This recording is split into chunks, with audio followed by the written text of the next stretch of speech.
Hello, Hospitality Academy family. Welcome back to our channel. The holiday season is here, and today we're sharing tips for balancing your studies, work, and holiday fun as an F-1 student. Let's ensure you enjoy the season without falling behind. Tip 1. Plan your time wisely. Use a calendar or time management app to schedule your work shifts, study sessions, and holiday activities. Prioritize tasks to avoid last-minute stress. Tip 2. Stick to your work limits. Remember, F-1 students can only work 20 hours a week during the term. Keep track of your hours to stay compliant and make the most of your income. Tip 3. Take breaks to recharge. Don't overcommit.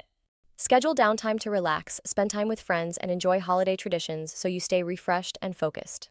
Tip 4. Keep up with academic deadlines. Holiday fun is great, but don't let it distract you from assignments and exams.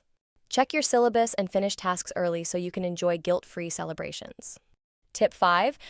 Communicate with supervisors and professors. If you're working or traveling during the holidays, keep your supervisors and professors informed.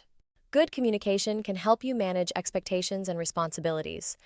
Enjoy the holidays without sacrificing your goals. Like, subscribe, and share your holiday balancing tips in the comments below. See you next time on Hospitality Academy.